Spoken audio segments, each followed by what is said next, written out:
But anyway, this was something I said a bit earlier. This ISC went live super early yesterday, and I went into Discord, and people were like, "Oh, you're pre-watching, you're pre-watching."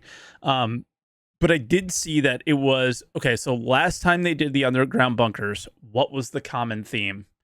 It was, oh, maybe we could do this, or maybe we could do that, and that's all they said over and over again. And chat in my Discord was like saying that again, so I'm immediately like concerned with the quality of this. But hopefully, just the white box or gray box or wherever it is, nature of the bunkers are kind of far along. So with that said, inside Star Citizen Underground Playground. Star Citizen is more than just a space game. As the work continues building out our first-person persistent universe of sundry stunning star systems with planets and professions and possibilities in profusion, one might suspect that the strive is set solely on spread. You know, the episode is bad when he starts doing this stuff at the beginning. You know it's not a good one. I already know it's not going to be a good one when he starts getting creative and doing all this goofy shit at the beginning. Space-wise. But for the tight team of dedicated developers on EU Sandbox 2, one of their maturing missions is to drill deep down, descending beyond and below the barren bottoms of the beneath, to originate and occasion ongoing opportunities for exciting and edifying experiences for everyone to enter, engage, and enjoy. Yeah. So we're building a playground where every aspect of the Star Citizen universe game is we're building a playground for all of this, not all of it. We're building a playground for the... I've forgotten it already. What is it? This is so irritating. Wait, so they tell them what to say now?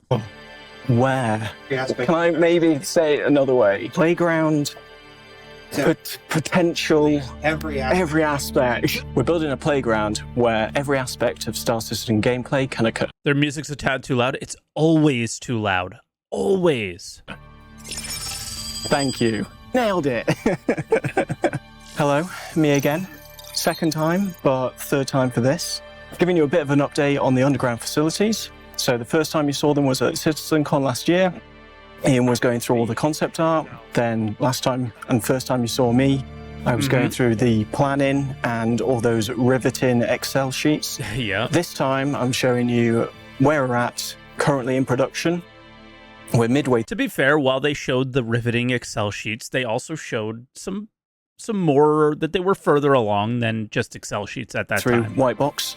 And, you know, this for us is a good phase for locking down where we're at and where we want to go. It shows us that, you know, we can play the spaces and you'll see that they are quite big, but our intention is to fill them, and missions that we could have kind of go along the lines of, yes, you've got your delivery missions, but also, you know, maybe you're seeking out and protecting a VIP, maybe you're assassinating a VIP, maybe you're doing a bit of a heist, maybe you're just mining or resource collection.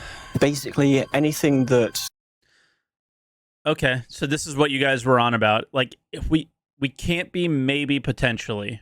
I feel like my understanding of game development up to this point, outside of Star Citizen, is while something like this was being created, it was being created with the missions or gameplay that you would do there, not only in mind, but at the same time, you know? Or the gameplay would be created, and then the underground bunker would be created to fill in and make it better or whatever, right? Exists currently in the Star Citizen universe. Anything is possible in an empty room. Will Star also Citizen be in here, so try and keep that in mind when we're playing through the spaces. But aside from that, yes, everything is work in progress, so things will change. Just want to get that disclaimer out there now. But I hope you enjoy and see you in where we're up to. Okay, so here we are on Pyro 3. Now we'll just place the UGF here for the moment, just so we can test it on a planet, and not worry about it accidentally going into the game before it needs to. And I'm gonna take you in. Now, please ignore my flying skills. They're not the best. I'm just here for doing environments. Now, as you can see, it's pretty quite good. a large structure on the surface of a planet. There are hangars here. You can land on landing pads. Is that a release about skin? how, Yes, yeah. You know, This is the C8 that comes with the Carrack. the function I believe. of the place. So, as you can see, The it's quite a regular formidable C8. structure. Hangars on either side, landing pads, so you can move your cargo back and forth. But for us, we're going to just land, the hopefully, executive pad. on the top. Look at this. Oh my god, I am really butchering this flight. He flies like me, guys. Go. He's pretty good.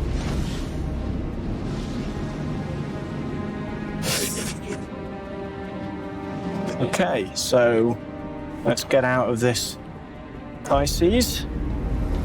That frame rate, though, he's the only guy on a server, you know?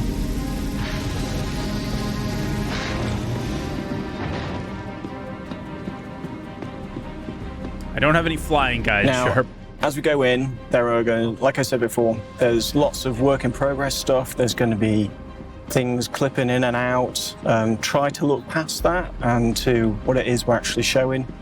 What it is is still it work that in you're progress actually at the end showing? of the day. So right now we're just dismounting in front of our lobby. If we're on a planet with no atmosphere, we've got these airlocks that you can use to go into the main lobby area. Okay. And in we go. Classic airlock. Okay, so we're in now, kind of Oh, our wow. lobby we'll get into. I mean, this is quite far along in comparison to where I thought we would have been. Is this actually white box or is this gray box? Here it is. So this, when you first turn up to the UGF and your rep is, This is rock white box? bottom, Okay. you're going to come here first. Looks really This good. is kind of the introduction to whatever company owns the UGF.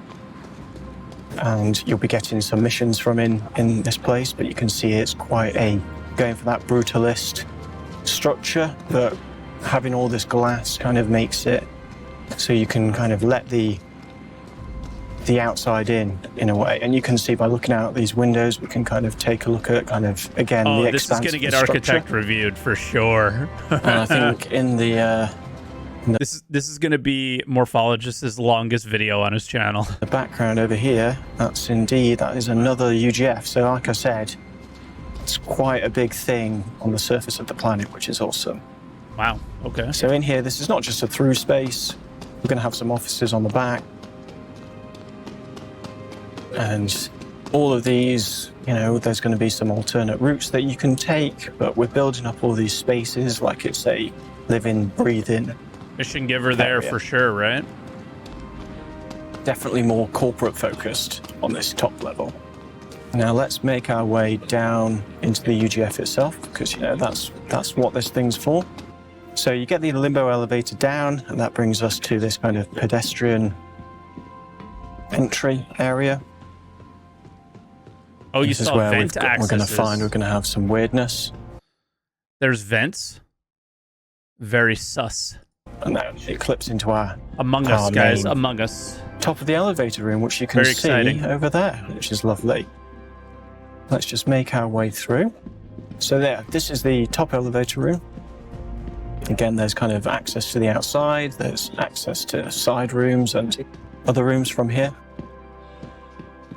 But essentially, this is where you're going to be in order to get downstairs. You have to come to a room like this. Okay. It's huge, I'm just going to kind man. of walk you through it and go to our cargo office.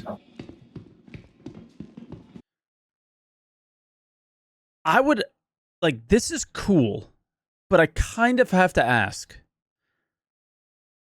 Why? Why does it have to be this big and ridiculous? In a good, like, I'm not saying that in a bad way either, but it is so insane. Lots to do, lots of people milling about, lots of space to, to do things. So in we go. There's so much space. This is our version of our cargo office. So you'd get delivery missions from here. You could buy items, but a lot of our rooms are going to feature. Will this cargo deck have gameplay? Is this going to be the first cargo deck that has gameplay? Maybe. Listen, I will. If these underground bunkers pushes cargo decks to like have stuff, I'll take it. No matter what, I'll take it, because the fact that the cargo decks have nothing still is insane. This kind of door with pedestrians on either side, and that's just so that we've got that kind of functionality throughout the space where, things will be moving around and really the pedestrians want to be out of the way type of thing. Let's just have a look into the space itself. Everything's controlled by this kind of observation tower. For us, we're going to head downstairs. Yeah, this one building seems to have more usable space than a landing zone. And we can do that quite quickly on these kind of smaller pedestrian elevators. Oh god, this is the one that kills you. This is Grimhex Elevator so away 2.0. We go. Now the depth of the, the first sub. Here's what it comes down to, guys. Players need to be able to own these. Every floor has to be used in a way that a player could utilize it and craft things and do stuff. I think that's the only way I think I can get excited about these. And no, not with your damn credit card. No. Level is going to change in every UGF. No, that's going to be procedurally generated, a lot like... Yeah, there should be like a big org building. As well. Oh, and the elevator's just kind of moving back up. Now, you could take the cargo elevator down, then I would fine, get super but that's excited going to be for fully this. automated, whereas these pedestrian elevators are going to be more independent. So again, I'm not saying that that's possible, but how do you... For me personally, I'm like, if you can't tell, I'm not super excited. I have a hard time getting excited over these areas that they're spending so much time crafting that are kind of these like placeholders that we walk around in and, maybe do a mission, come and go. It's yeah, kind of like a movie set, I guess, is a good way to put it. But I'm more along the lines of it's a place that you feel no connection to. If you look at all the underground bunkers, you go in, you get out, and you move on to the next thing. What I really am getting the vibe from here that would excite me is like the possibility of this feeling like your own. Something like a great achievement that you earned that also, provides a good experience for you. Like, I don't know, crafting or refining or whatever you want to do there. A really good base of operation. That's what it feels like. It feels like a base of operations for an org rather than, this place that you do a mission at for 15 minutes and then leave. Right. And, yeah, that's the vibe I'm getting. This is... I wonder, and I'm really curious when they do start bringing gameplay to these locations, what it looks like, how it's going to be, and how you feel a connection to these areas. But I think the only way you'll ever feel that connection is if you own one. And that's why I don't feel that excited. I don't know if that's in the plans or not, maybe one day, but it's kind of just like, okay, it's a really big underground bunker. And what are the underground bunkers to me right now? Pretty underwhelming. And just making it a big, grand, beautiful space doesn't do anything for me. And faster as well. So I'm sure it will... disappearing up to the top. I'm sure it'll give some immersion or whatever, but So this is our bottom of the elevator room. which is, not something we should So ignore. again, nice big space, very functional. There's going to be, things loaded on and off. I'm And then satisfied this gives just us walking kind of around access to Daymar, the rooms, right? or the wings on either side, I should say. So as we release more content for this, you're going to get more expansive wings, different themes, that kind of thing. Now the doors here are a bit misaligned. Again, work in progress. And this is a security checkpoint. So hopefully you've got the right credentials. You're going to get checked, you're going to get scanned. Oh yeah, sure. Just But like everywhere if you else, haven't right? got those credentials, well, there are alternate routes in, down here. What game is this guy playing? You can see there's a little hatch, so maybe you're sneaking your way under the floor, or are you making your way over the top on piping multiple ways in. So again, we're in a bigger room now. In the white box, it's really good to just call out, yes, your alternate routes, yes, your main path, but also where Cool. can you get on and off of those? We do What's like rock, this. This what's is kind of metal? cool. What's a feature, what isn't? Because if we can call that out now, it means that we're giving people more information as they go into the next phase. Again, so this is just an example of maybe a rock room, which kind of just links two rooms together. Okay. Maybe there's some storage. Now, can I just jump over this because I forgot to put stairs in? Over to the other side. And these are kind of our biggest doorways, but I we're forgot not to going to put go down stairs this, in. but we're going to have smaller doors into the space. Okay. So in here, it's kind of like, well, where do these lead? That's interesting. We're going to have to wait for that, I'm afraid. So that one up there, that's where you'd kind of navigate to each room through the ceiling. By the way, aren't these the medium size ones as well? Like, these aren't even the largest ones. So we're back in that big room from before.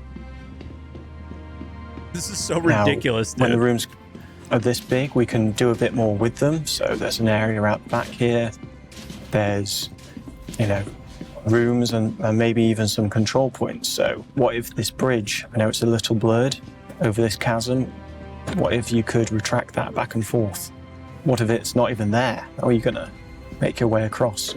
Ooh. That's not for me to decide, it's for you as the player when you're getting in and out to decide. Very But for the interesting. moment, we're just going to make our way through.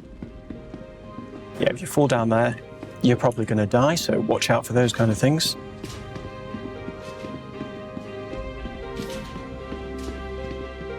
But there's still, hopefully you can find your way on these main routes.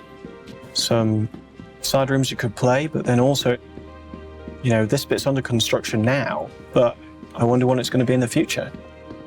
And, having all these spaces kind of to this level of detail, it's really rough, as you can see, but I'm walking around unhindered. I can It's rough, but you step get up a and really down good this feel thing. for it. Can see where kind of a building might be, or where we could have mission spawners, or maybe that's where you need to get to. You've got this main route, but we've also considered the alternate route. So if you're sneaking in, where can you go? And this is kind of predominantly, well, actually, having said that, there's pipes up there, so you could go from the ceiling, or you could go underneath. And then how do you sneak around? What if people are down there and they spot you? You've got to contend with that. And then this is more of a hero room at the moment. This is like a warehouse. So this is What's a hero room? same level of detail as the rest that we've just walked through, but the lighting's had a bit of a better pass on it. We're midway through this white box process at the moment. Things can change still. This is where the movie is. Yeah, Most of the movie takes Maybe place. the alternate route is where that guy in red is down there, but if you fall down that one, you might end up breaking your legs. All of these containers, maybe the straddle frames are moving things around. Potentially, if you're Dude, that's a 32 SCU container. I think that's the first time I've like like seeing one in the size of damn A mission dude. where you want to steal something, maybe They're it's in one of those huge. containers. Hopefully a big, working space, sandbox within a sandbox, you could say. What I do like about this room is that you've got these straddle frames, why not get onto the top of them and get to the cabin? Also, when you're in the depths of the room, it's kind of like you've got these big piles of crates. Maybe you're sneaking between them. Maybe you're rifling through the contents of one and then Are trying those to the containers on the get out. raft? Seriously? They feel so much larger.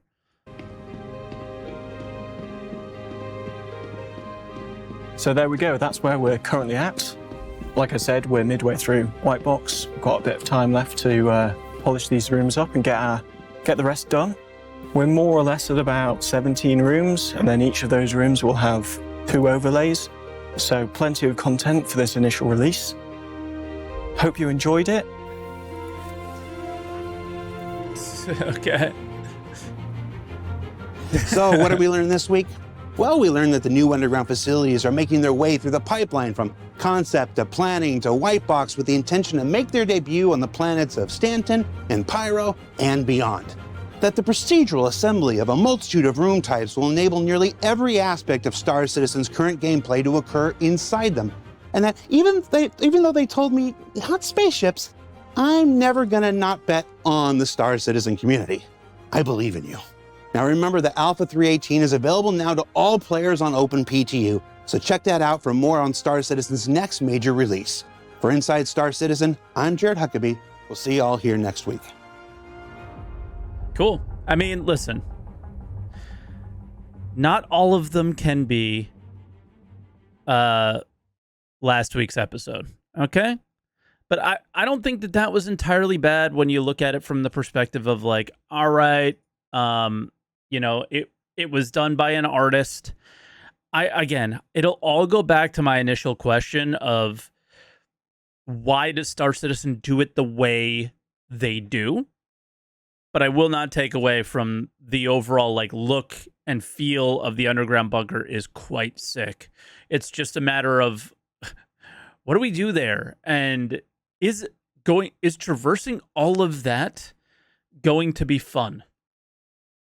And I think that I saw it in chat, like Rigamix pointed something out where it was like, even if you put those like pipes and things, if you're going to the same location every time, how many of these could truly be out there? If you're going to these all the time, you're going to know the routes and things like that very quickly. And then how long until that's boring? I don't know. That's why I like straight up was like, I think we need to own these. And then that would be kind of take the game to the level, or my excitement for these to the level where it would need to be. But I don't know. Let me know what you guys think. This is not something that, hypes me up to any insane level, just because of the fact that it's just art right now. And I really only ever concern myself with, well, how do we interact with it? How do we play with it? How do we use it? What's it going to do for us? And, that's just not what this episode was about. This was, hey, this is what it looks like, and that's it. So for what it was, I think it was really good, but I would have loved to hear, you get the art side of it for, how long was the episode? I think 16 minutes. You get the art side of it for 8. You get the design side of it for 8. That would have been sick. That's where I would love to see ISCs go in the future. If you're doing a location, it's here's how it looks and here's what you're going to do there. Like I feel like we need to like get there at some point, but yeah.